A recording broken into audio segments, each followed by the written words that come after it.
Hello guys, welcome back to another video. उम्मीद करता हूँ सब स्वस्थ होंगे, मस्त होंगे। तो जैसा कि देख सकते हो यहाँ पर कि हमने सेंसेक्स का चार्ट खोला है। अगर ये 27 का चार्ट ओके, अगर मार्केट हमारा गैप अप खुलता है, ठीक है, सिनेरियो अगर गैप अप का बनता है तो हमने यहाँ पे क्या करना है। हमने सिंपल कुछ नहीं करना है, मार्केट को एक स्विंग बनाने। जैसे देखो कि 143 पॉइंट का ये मोमेंट है, तो इसमें हमें नो ट्रेडिंग जोन है, ठीक है, इसमें कोई ट्रेड नहीं करना हमको वेट करना है, एक मार्केट को स्विंग कंप्लीट करने देना है। फर्स्ट स्विंग जो भी मार्केट बनाती है, अगर गैप अप है तो ऊपर जाके एक बार नीचे रिट्रेस करके अगर दो स्विंग बना के ऊपर जाता है, जैसे कि देख सकते हो यहाँ पे मैं ड्रॉ कर रहा हूँ कि मार्केट गैप अप हुआ और उसके बाद फिर नीचे आया, उसके बाद फिर रिट्रेस करके जब दोबारा ऊपर जाएगा तो इस वाली स्विंग के हाई पे हमारी एंट्री बन जाएगी, ठीक है, ये गैप अप के सिनेरियो में। दूसरा कंडीशन ये है कि अगर मार्केट गैप डाउन खुलता है, ठीक है, मार्केट गैप डाउन खुलता है तो पहले हम पहली स्विंग बनने का वेट करेंगे। स्विंग जैसे ही कंप्लीट होता है, स्विंग कंप्लीट होने के बाद में जो भी हमारा लोअर लो होगा उस पर हमारी एंट्री बनेगी, ठीक है। ये तो हो गया गैप अप और गैप डाउन का सिनेरियो, ठीक है। अब आ जाते हैं बैंक निफ्टी में।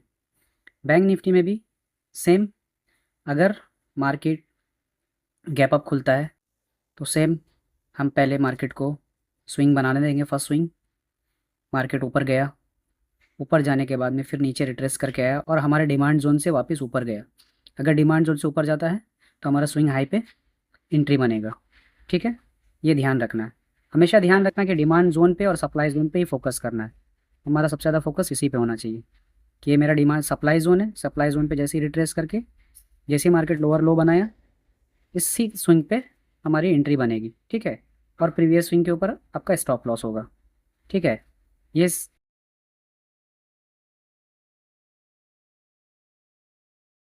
और गाइज यहाँ पे एक इम्पॉर्टेंट चीज़, आपको हमेशा स्टॉक ऑप्शन में अगर काम करते हो तो आपको हमेशा ध्यान रखना है कि अगर निफ्टी आपका सप्लाई जोन में है तो आपको मोस्ट ऑफ द टाइम आपको अवॉइड करना है, ठीक है ना। ये सेंसेक्स निफ्टी का देखो सिनेरियो है गैप अप का, कि इस टाइप से अगर जाता है तो हम एंट्री बनाएंगे यहाँ पे। लेकिन एक इंपॉर्टेंट बात यह है कि निफ्टी में हमेशा ध्यान रखना है कि निफ्टी अगर आपके डिमांड जोन के ऊपर है तभी कॉल ऑप्शन में आपको स्टॉक के जाना चाहिए, ठीक है।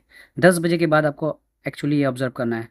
और अगर 10 बजे के बाद मार्केट डिमांड जोन से नीचे सप्लाई जोन में चला गया निफ्टी, तो आपको मोस्टली अवॉइड करना है कॉल ऑप्शन, स्टॉक की कॉल ऑप्शन, सही है। पुट में फिर आपको देखना है, अगर पुट में आपका प्राइस एक्शन बना तो पुट के साइड में जाना है। ये चीज़ हमेशा ध्यान रखना है, आपको हमेशा ये चीज़ ट्रैप करेगी मार्केट कि 10 बजे के बाद आपको ऑब्जर्व करना है कि अगर मेरा निफ्टी पॉजिटिव है, डिमांड जोन के ऊपर है, तभी कॉल साइड की ऑप्शन में जाना, स्टॉक की ऑप्शन में, जो भी लोग ट्रेड करते हैं। और निफ्टी अगर सप्लाई जोन में है तो मोस्टली आपको ट्राई करना है कि स्टॉक की पुट ऑप्शन में जाने का देखना है। तो इससे क्या होगा कि आप ट्रैप होने से बच जाओगे। जैसे कि लास्ट फ्राइडे आपने देखा होगा कि मार्केट क्या हुआ, 2-3% पहले ही सारे स्टॉक ने ऊपर गए और 10 बजे के बाद सीधा नीचे। तो क्या है कि आपने निफ्टी को उस टाइम ऑब्जर्व नहीं किया, निफ्टी ऑलरेडी आपका सप्लाई जोन में था। तो ये चीज़ है, इस चीज़ को आप ऑब्जर्व करो तो ट्रैप होने से बच जाओगे। ओके गाइज़, अगर वीडियो अच्छी लगती है लाइक करो, सब्सक्राइब करो, चैनल को फॉलो करो।